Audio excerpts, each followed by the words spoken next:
welcome back to my channel. My name's Rachel and this is Stitched Up. Hi everybody, hope you're all really well and having a great week. It's Sunday morning, it's quite early, and I thought I would come on and do a bit of a pattern review today. So I am going to talk about what I'm wearing, which is my latest make, and it is the Donny Shirt by Friday Pattern Company. So I made this yesterday, and when it first came out, it's been out probably about a month, I would say. When it first came out, I wasn't immediately drawn to it because I thought, it's just another, I don't know. It's another top that isn't really sort of hitting my vibe, if that makes sense. And I wasn't I don't know, I think it was a bit of a slow burner for me, and a lot of patterns that come out tend to be like that with me. I don't immediately go, oh wow, it's very rare that I do that. And yeah, it was a bit of a slow burner, but I have seen a few versions, and as time has gone on over the last month, I thought, you know what, this could be a really good top that could work for me in my wardrobe. And yeah, I have a lot of very small amounts of fabric. Back when I started sewing a number of years ago, I used to buy sort of 1.5 to 2 meters, thinking, oh, I can get a dress out of that. And yeah, soon realised that actually I can't. Not the type of dresses that I like to wear anyway. And with me being nearly 6 foot tall, it's always a bit of a challenge even then. So yes, I have a lot of those types of fabrics still sat in my stash, just languishing there, thinking, what am I going to do with them? And this top fits the bill perfectly for that because it doesn't take a lot of fabric. So before I get into the details, I first must apologise for my hair. Now, you can see it's looking a little bit messy this morning. I'm doing not really the curly girl method because my hair is naturally wavy, and I'm trying to sort of embrace that now as I'm growing it, because I am growing it sort of a fair bit longer really, and I'm fed up of using straightening irons on it because obviously we all know how damaging that is for our hair, and obviously because it's quite light and I do lighten it to cover up the greys, I know that as I'm growing it, I need to sort of look after it a bit more really. So I thought I'm just going to try and embrace my natural hair, and I'm trying to sort of work with what I've got. So I am just going through that process at the minute. I did wash it yesterday and it looked great, and then I've slept on it and tried to refresh it this morning, and it's looking not so great this morning. So you're going to have to bear with me while I work through this process. But anyway, so let me first start by telling you a little bit more about the pattern. So the Donny Shirt is a pattern for light to medium weight woven fabrics. I've made some notes, which is why I keep looking down. And it comes in sizes extra small to 7X, which equates to a body measurement of 32 to 60 inch chest, 24 to 53 inch waist, and a 34 to 63 inch hip. So you've got a really, really wide inclusive size range there. It's designed for a height of 5'6", which I have to say I'm really pleased that Friday Pattern Company put that very clearly in their instructions right at the beginning, because quite often I have to hunt for that and sometimes end up Googling because it's not apparent on either the pattern or the designer's website either. So it's great that they have that very clear at the beginning of their instructions, what height they draft for. The finished measurements are a chest of 40 inches up to 67 inch. So you've got 7 to 8 inches of ease. It's designed to be a boxy, loose fit top. Let me just tell you a little bit more about the design. So you've got like a collar with a lapel, and it has no fastenings at all. So you've got a short sleeve which comes to sort of mid upper arm, and you have a placket that is, the facing placket is stitched, top stitched onto the front. The front comes with a centre front seam. You probably maybe just can see it just there, and gathering just to make it a little bit blousy at the back. So this is my version here. If I just untuck, you can see where it hits on me. So I made the size large, which is a chest measurement of 38 to 39 inches. My full bust is around a 38.5 at the moment. And the finished measurements of that gives me 46 inches across the chest, which is, you know, 6 to 7 inches of ease. And I'm really happy with the size that I chose. I think it gives me exactly the right amount of ease that I wanted. It's got a slightly curved hemline, front and back, you can just see that. So I made no pattern adjustments to this apart from I cut off the hem at the deepest measurement for the size 7X, if that makes sense. So I've probably added on an inch and a half to the hem, but that is the only change that I made to this top. I've made no other changes. I didn't alter the sleeve length, and I'm really happy with how this fits me, because I think that I can just tuck it in, as I showed you, like a little French tuck into my jeans, and or I can have it out as well, and it's hitting me sort of fairly high hip. It is designed to be not a crop top, but to fit sort of at the higher hip measurement rather than, you know, cover up your bum. But obviously if you want to wear it like that, you can just lengthen it. Now, Friday Pattern Company have a YouTube channel and they do lots of tutorials on there as well. So if you want to go check that out, there will be a video about this top. I haven't actually watched it myself, but Chelsea, who is the designer behind Friday Pattern Company, often puts vlogs up about her releases and other little tutorials. I know that she's got a really good one about seam finishes as well. The centre front seam is overlocked, and so are the side seams and the arm size. That's the word, I couldn't think of it. The yoke at the back is a double yoke, so you do the burrito method to enclose all the shoulder seams inside, which gives it a really neat finish. It's a really genius construction, actually. The way the lapels and the collar and the yoke inside, it's all enclosed and it just looks so neat on the inside. So much so that I put it on inside out this morning, didn't even realise. Yeah, anyway. So fabric requirements are about 1.3 meters, dependent on, you know, give or take, dependent on the size you're making and any adjustments you want to make. There are quite a few hacks that you can do to this as well. I know Chelsea has done one to make it into a dress, which is amazing. I think it's a really nice top, actually, that can work in lots of situations. You could wear this casually with jeans, as I am today. You can wear it for work. Yeah, it's really versatile and I really like it. So I have used a cotton broderie anglaise fabric. I'm just looking to see if I've got any scraps to show you, but I don't know where they are. So I'll just come in a bit closer. So this is a cotton eyelet broderie anglaise fabric that I had in my stash. I have no idea where I got this from. It's been in my stash ages, and I got this out to sort of twirl it, really.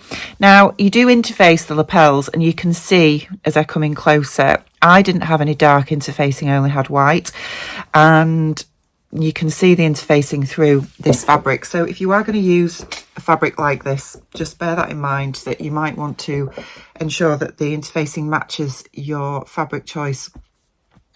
Or you could leave it out altogether, because obviously this is I would say it's a medium weight fabric. Feels gorgeous on, actually. It's not very often I sew with this type of fabric, and it was really easy to sew with, and it's really nice to wear. It feels really cool, so it'll be nice for those warm sunny days if we ever get them, because at the minute it's foggy and cool again today here in Yorkshire. Anyway, I digress.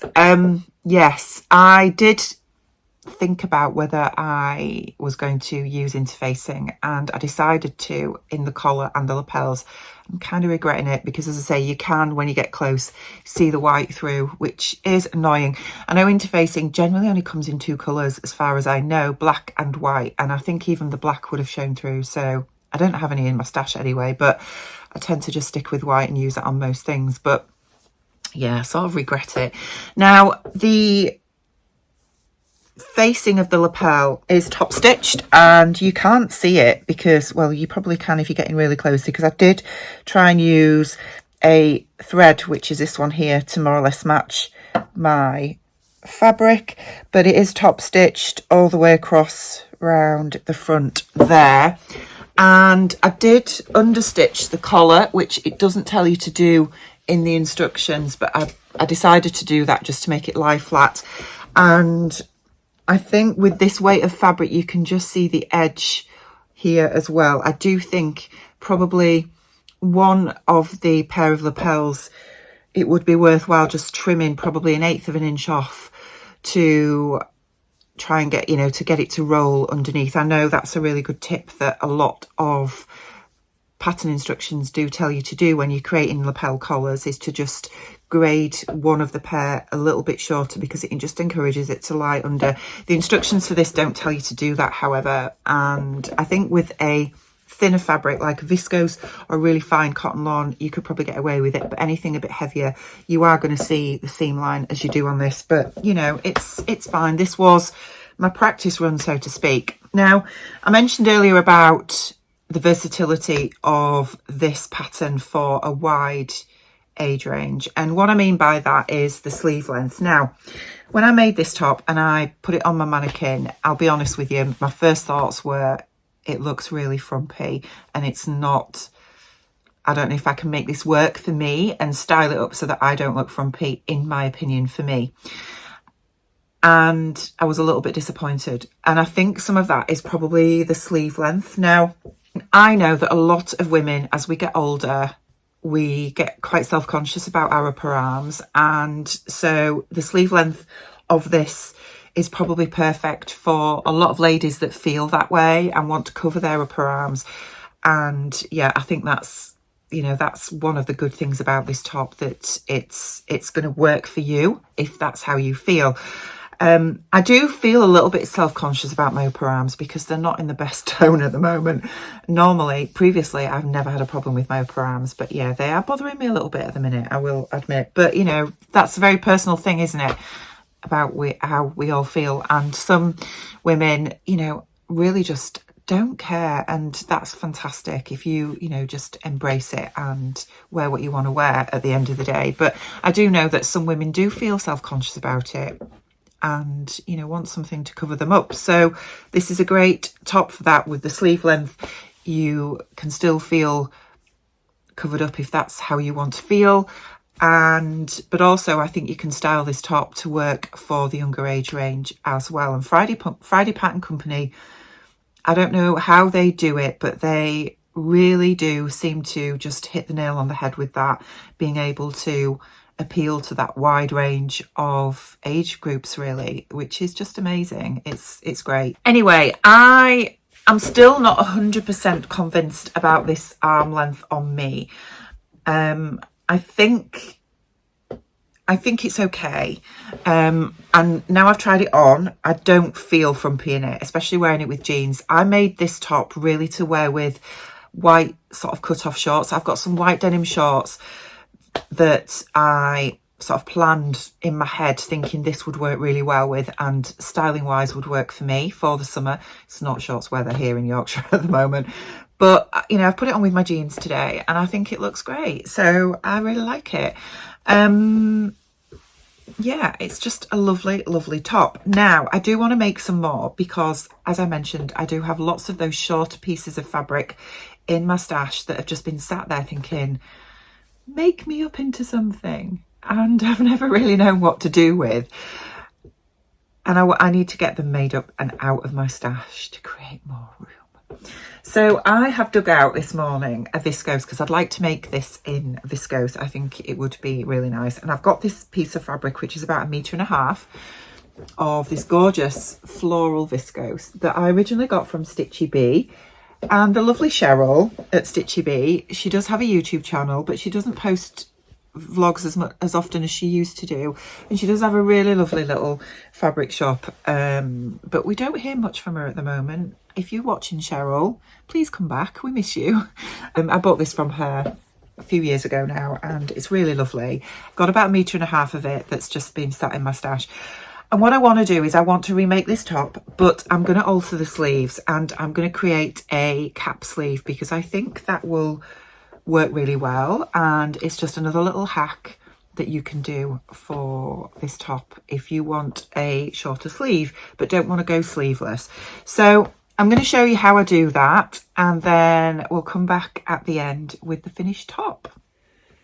So we're going to start altering our sleeve piece now to create a cap sleeve for the Donny shirt, and you need to start by tracing off your pattern piece.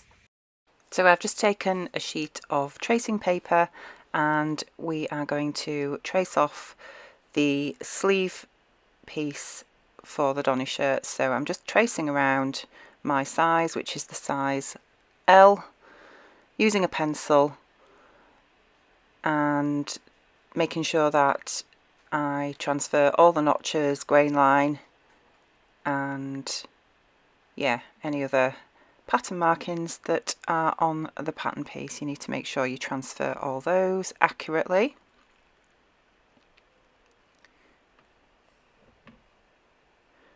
And as you've just seen as well, make sure that both your pattern piece and the tracing piece is completely flat. Now you'll notice that I haven't gone around the full pattern piece because we're going to be creating a cap sleeve from this sleeve piece, so I don't need to go around the pattern piece. So I am just shortening this off, and then we are going to remove the original sleeve piece because we don't want to damage that in case I use that again in the future. And then what we're going to do then is we're going to just draw a perpendicular to the grain line across the underarm seam.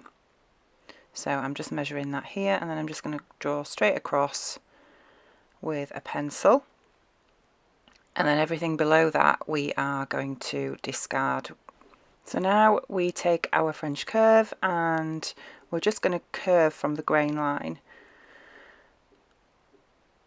on both sides, joining up the underarm seam, and we've come up from the perpendicular line about an inch and a half.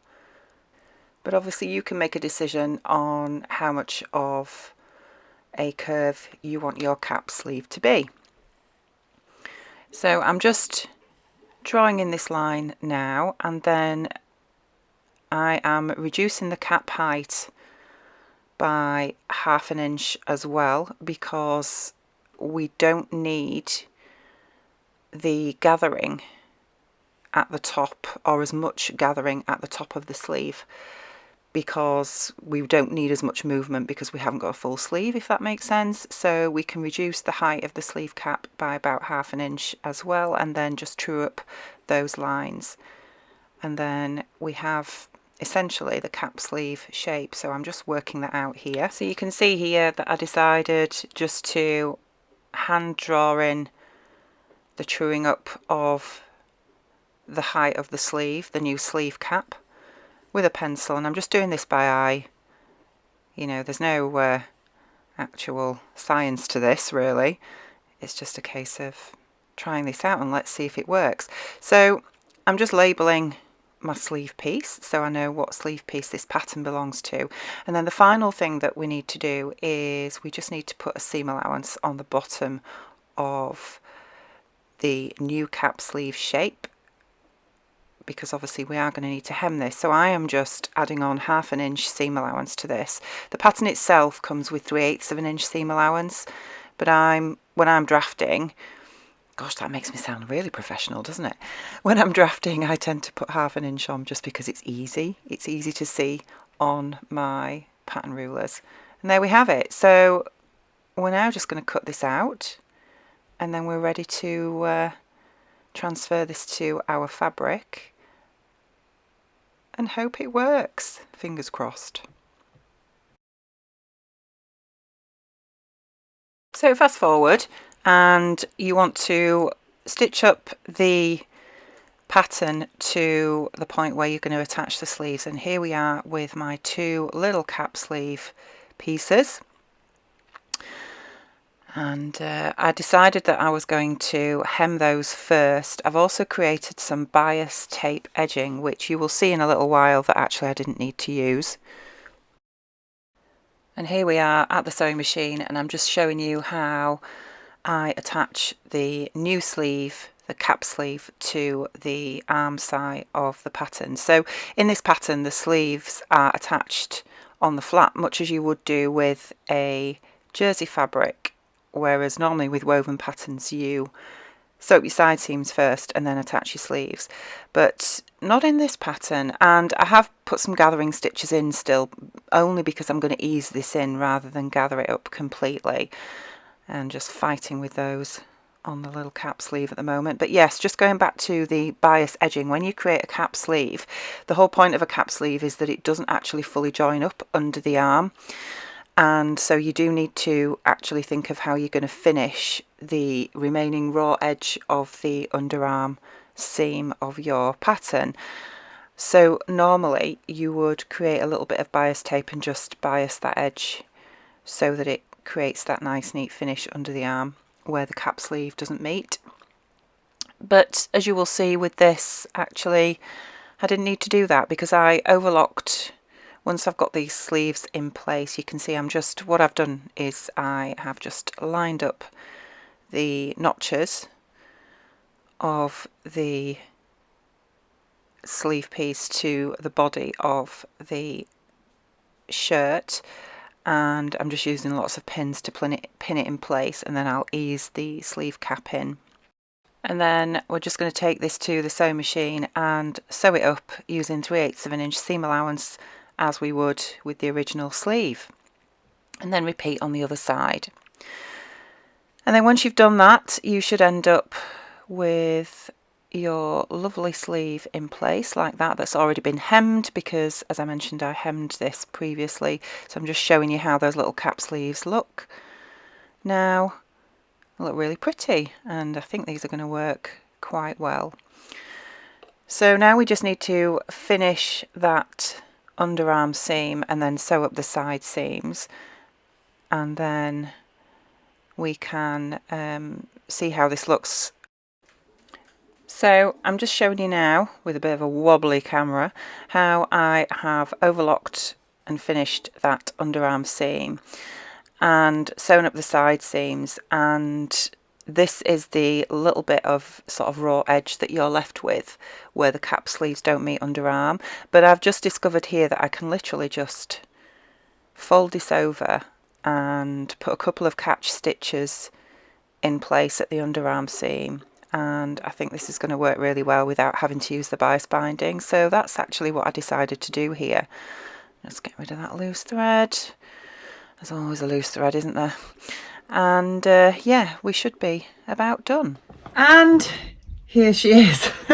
It is actually a couple of days later, which I'm sure you can tell because of my hair. But anyway, I have finished my hacked Donny shirt, and I'll stand up and show you how it looks. Okay, so here she is in this gorgeous viscose that I got from Stitchy Bee, and you can see how the cap sleeves now look.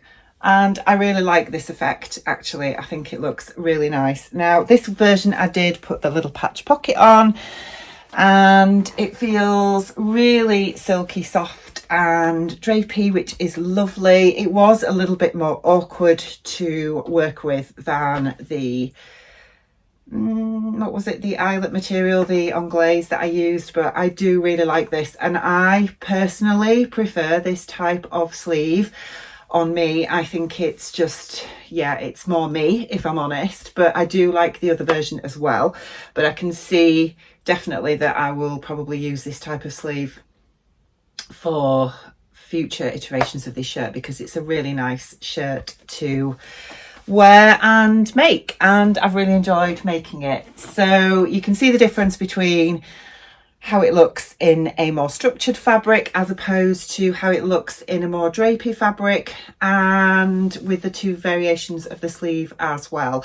So you'll notice that with a cap sleeve it doesn't meet under the arm, so, and that's intentional, and I had prepared some bias binding to finish the underarm seam, which I didn't need to use. All I had to do, to be honest, because of the gap that I was left with, was just to turn it over and just put a couple of catch stitches on the side seam, and that's held it in place, to be fair. So it's absolutely fine because I've overlocked the sleeve head and around the sleeve, if that makes sense. Arm side, that's the word, the arm side. Then yeah, it's absolutely fine. So I'm really happy with it. I think it's a really nice top, and I'm pleased that I have played about with the sleeve for this version. So yeah, so I hope you've enjoyed having a look at my 2 Donny shirts and how you can play about with different elements of patterns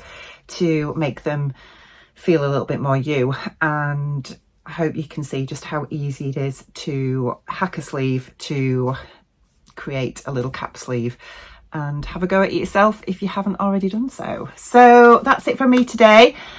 I hope you've enjoyed this vlog. If you have, please give me a thumbs up, and I'd really appreciate it if you would subscribe to my channel if you haven't already, because I am slowly edging towards the 13,000 mark, which is just unreal, and I'd really love to get there. So yes, that's it from me, and I will see you again really soon. Take care. Bye.